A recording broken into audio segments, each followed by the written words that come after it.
Stanford University. Thanks, David. My main claim to fame in GCEP Symposium actually is that a few years ago I had the wrong year's presentation, and I want to assure you that this year you get the 2011 version. But what I want to talk about today actually is a kind of a mind-broadening exercise. I want to ask whether in the context of thinking about effects of energy systems on climate, we want to go beyond greenhouse gas effects. And in particular, I'm going to talk about effects that vegetation can have on climate that are related to how much sunlight is reflected and how much water is evaporated. Before doing that, I want to just say a couple of things about where we've come from. We're kind of in phase 3 of our GCEP work. We started out by trying to define where it made sense to produce biomass and where you ran into problems competing with food, with biological diversity, or with important carbon stocks. And the conclusion of that work was that there are significant opportunities, up to maybe somewhere on the order of 10% of current global energy demand could be produced from biomass energy in a way that didn't interfere with other important energy stocks. A really meaningful potential as a part of the energy system. The second area that we were involved in was trying to figure out how you should think about using biomass energy, and in particular whether it made sense to focus primarily on a liquid fuels pathway or on a diverse portfolio that might include some combustion-based energy sources as well as liquid fuels.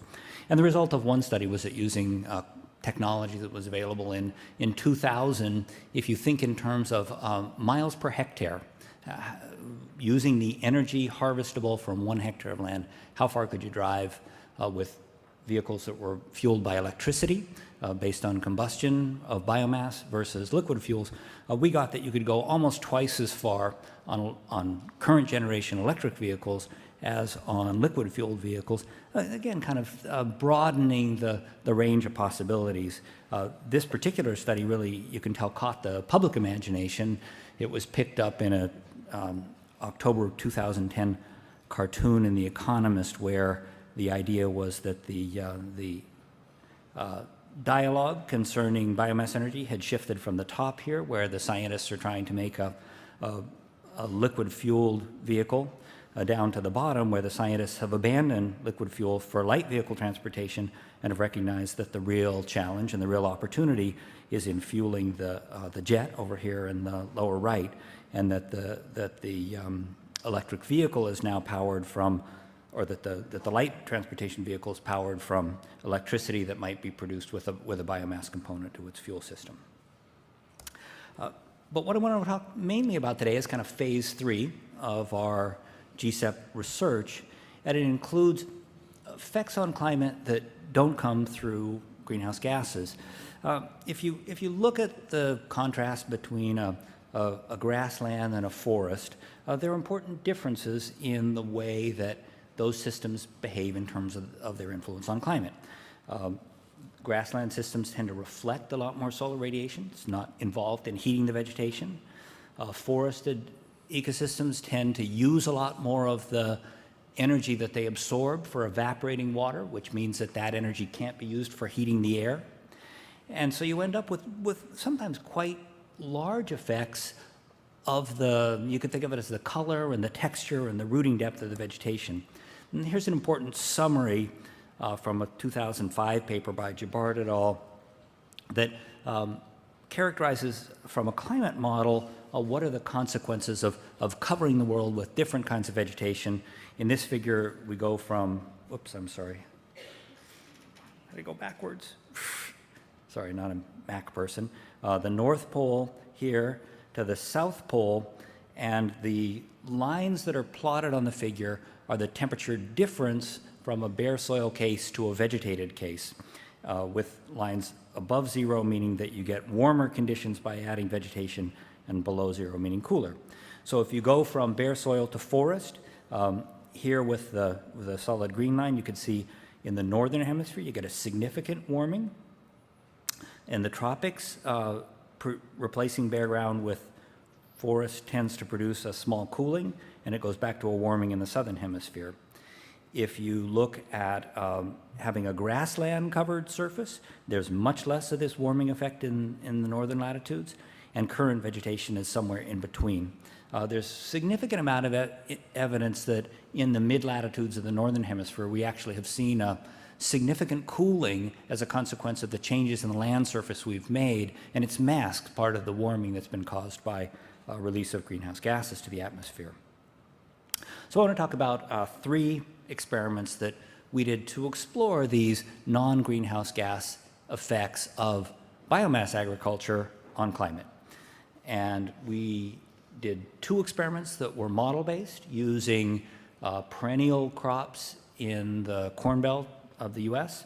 And we did 1 study that was observation-based using satellite data and implications of large-scale sugarcane agriculture in Brazil for climate.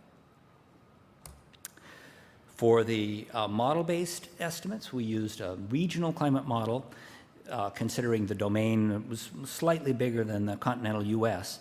And for these experiments, the idea was to replace the current corn-soy belt. It's shown as the sort of reddish-brown object there in the middle of this domain with perennial plants that, at least from a climate model perspective, looked very much like switchgrass or miscanthus. For the first study, there weren't really any large-scale field trials of miscanthus available, so we had to explore a kind of a range of parameter values. And for the second experiment, we did have real field data from miscanthus that we could use to set the model parameters. And in the first study, we said, okay, well, what are the consequences of making the vegetation more reflective? And you can see that more reflective vegetation results in a net cooling here. This is the difference between minimum reflectivity and maximum reflectivity. One of the interesting implications of this one is that making the vegetation more reflective also decreased the amount of precipitation. So there are important links between what kind of surface exchanges you get and what kind of feedbacks you get through moisture. We looked at changing the amount of leaf area. Adding more leaf area to your crop also makes it cooler. The idea here is that plants are very, very reflective in the near infrared, and this near infrared reflectance increases the overall reflectivity. We looked at the canopy resistance, how difficult it is for water to leave the canopy. Increasing the canopy resistance so that more of the energy goes into heating the air results in a hotter canopy. You can see that here. And then the final thing we looked at was what are the implications of increasing the rooting depth and effectively giving the crop plants more access to soil moisture so that they can partition more of the energy they absorb into moisture. That also makes the crops cooler. So this is from the set of experiments where we didn't really know what miscanthus looks like, but here are the kinds of changes in vegetation that have influences on climate over this crop region. So then we switched to actually looking at the contrast between what we know about miscanthus and what we know about corn soy, and you can see the characteristics that were judged to be different. So in the top, it is the vegetation fraction, and essentially the key feature of miscanthus is that it's green for a much larger part of the growing season. And so you see, especially in the right-hand version, and that in October there's a much bigger abundance of vegetation. You can also see that the leaf area index is higher, more leaves late in the growing season especially, and more early in the season as well. And you can see that there is a small difference in the reflectivity of the vegetation, but it's not a dominant component. We're looking mainly at how much vegetation is, how active it is, sort of at the shoulders of the growing season, effectively what replacing natural vegetation, or well, the current vegetation, corn-soy rotation, with miscanthus means that you take a growing season that had been about 4 months and you make it about 6 months. The implication for climate is what's shown here. Switching from corn-soy to miscanthus, averaged over the period from April to October, results in a cooling over what we think of as the corn-soy belt. And that number reaches a maximum of about 1 C, and it has an average of a few tenths of a degree C over the whole domain.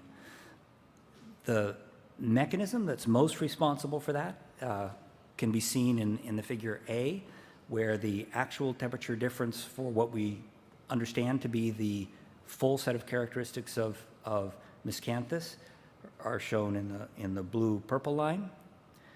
And if you say, okay, well, what if it looked the same as miscanthus, but no longer had the higher evapotranspiration, the deeper roots, you would shift to the red line. Sorry, this cursor really, I think there's some trick, I don't know about how you make the cursor appear.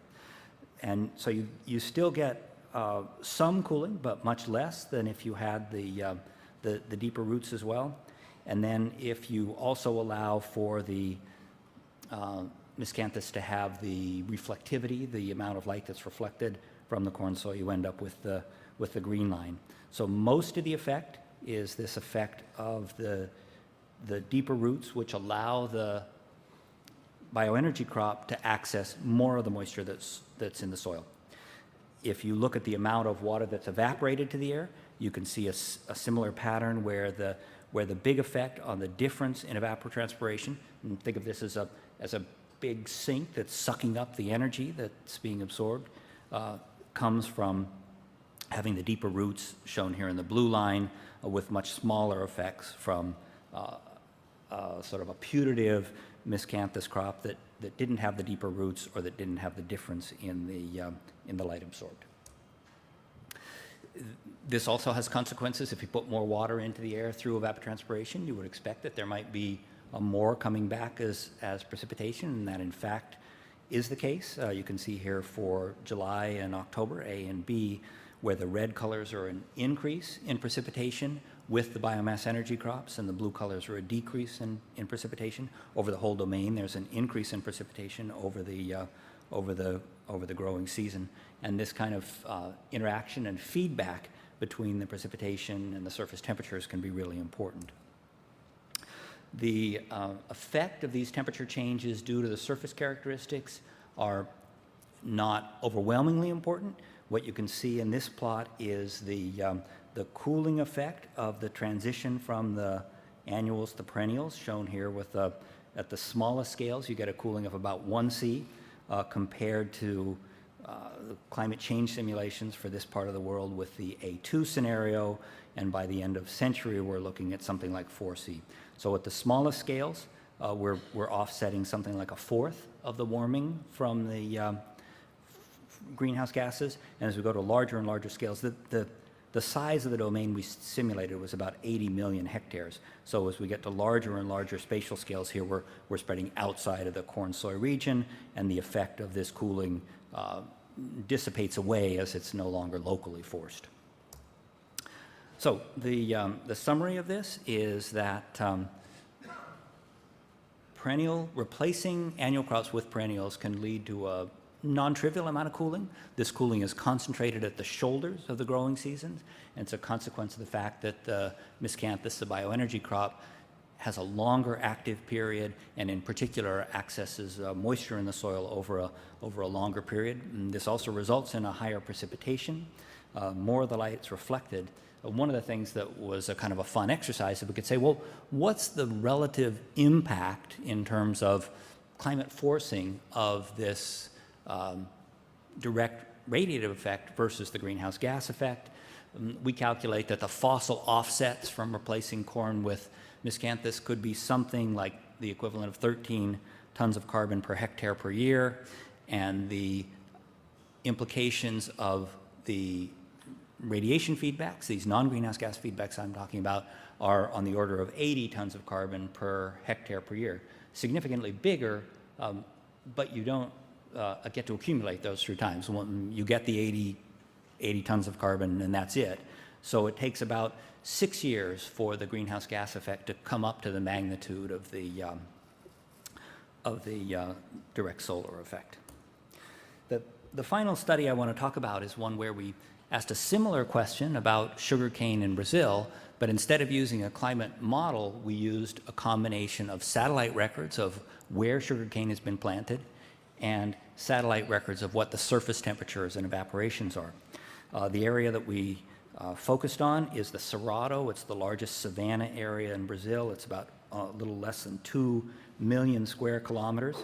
The natural part of that area is what you can see in the green here, and areas that have been deforested recently are shown in the small red dots.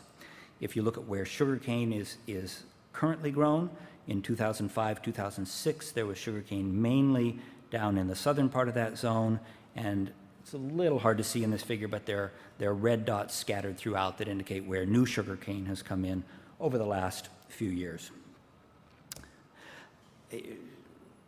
One of the things that we wanted to do in order to illustrate what's happening is look at a single square kilometer where we know there was a transition from forest to pasture, shown here, and a single square kilometer where we know there was a transition from pasture to sugarcane, and then see what happened to temperatures and other environmental characteristics following that transition. So here we can look at the transition from natural to pasture. The vegetation index goes down a little bit at the transition. The temperature goes up a little bit at the transition. Evaporation of moisture goes down a little bit at the transition, and the reflectance is much higher of the pasture. If we look at the transition from crop to sugarcane, you can see that the vegetation index goes up with sugarcane, more leaf area. The temperature goes down. The evapotranspiration goes up with sugarcane, and the reflectivity of the sugarcane is higher than that of the pasture. The implications of that, from the satellite data set, we don't typically have 100% conversion at the large spatial scale. And so the way these data play out is as a function of the fraction of area that's been converted, what are the temperature effects? And it's a relatively large set of effects. Oops, sorry. So if we look at the transition from natural vegetation to crop pasture, going from no conversion to 100% conversion leads to a cooling of about 1.5 degrees. Converting that from crop pasture back to sugarcane leads to a cooling of a little less than 1 C, or about 2/3 of the warming that you got from the original conversion. A similar pattern occurs with the evapotranspiration. Conversion from forest to pasture leads to a decrease of 0.6 millimeters per day, and conversion from pasture back to sugarcane leads to an increase in 0.4 millimeters per day. So basically what you see is a similar pattern. If we get rid of the forest, as we saw from the original global climate model projection, you warm the atmosphere, but if you convert pasture to sugarcane, you cool. And the cooling is on the order of 2/3. You can get 2/3 of the way back to where you were as forest. And a similar pattern occurs with evapotranspiration. The sugarcane uses more moisture than the pasture, but it uses less than the forest. So where does this leave us? I think it's clear that this non-greenhouse gas forcing can be quantitatively important. It's not overwhelmingly important, but it's not a trivial part. It's important to recognize that the effects can occur through changes in precipitation as well as changes in the reflected radiation. In fact, one of the things we're just beginning to understand is how changes in cloudiness that are associated with changes in evapotranspiration feed back to alter these temperature effects. And it also is really pretty difficult to decide what the measures you would want to use in order to make these non-greenhouse gas effects commensurate with the greenhouse gas effects. The non-greenhouse gas effects are local and they're temporary, whereas the greenhouse gas effects are global and persistent. And the real question that we want to ask is, would we want in a future climate regime to make these non-greenhouse gas components a part of a diverse portfolio? It seems to me that we're sort of leaving assets on the table if we don't at least think about doing that. And that's the question I want to leave you with. I've had a fantastic group of colleagues to work with on this project. My co-PIs have been Greg Asner, Roz Naylor, and David Lobel. The GCEP funding has allowed us to work on a wide range of interesting topics that have been led very ably by Elliot Campbell, who worked on the sustainable domain and biomass electricity, Matt Georgescu, who worked on the climate modeling effects of the crop to biomass transition, and Scott Laurie, who worked on the satellite analysis. I'd be happy to take any questions.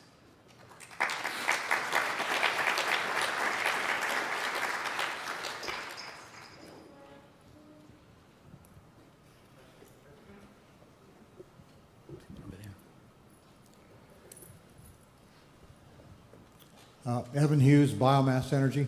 Your talk reminds me of reading in Wallace Stegner about John Wesley Powell and the idea that the precipitation would follow the plow as agriculture moved west beyond the 100th meridian.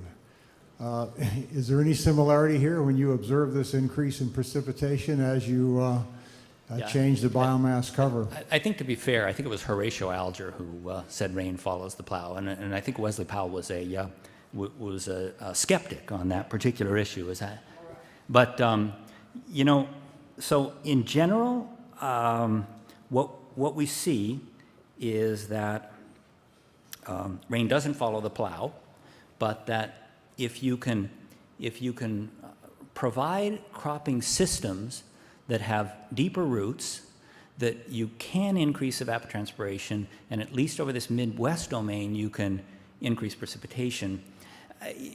That's exactly the opposite of what happened when they transitioned from prairie to corn, but there are many senses in which a transition from corn back to switchgrass or miscanthus would be like restoring prairie.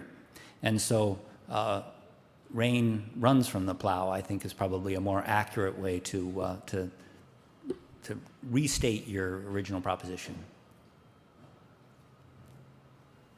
Question over here.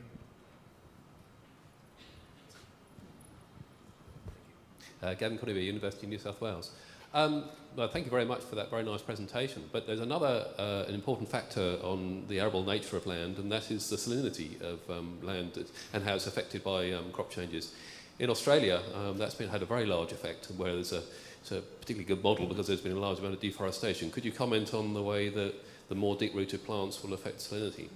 Yeah, my understanding of the big problems, especially in the Murray-Darling Basin, is that removal of trees allowed the water table to come up, and that allowed the salt to interfere with the roots of shallowly rooted plants.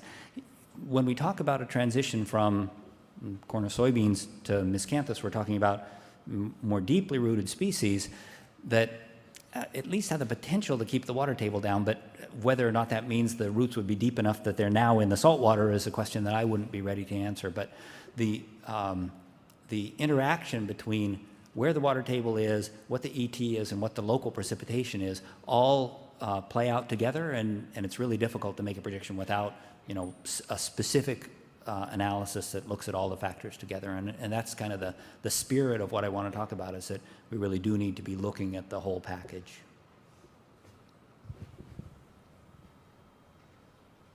Questions for any of the other speakers in this session? Okay.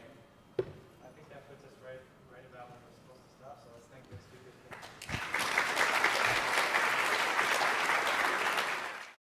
For more, please visit us at stanford.edu.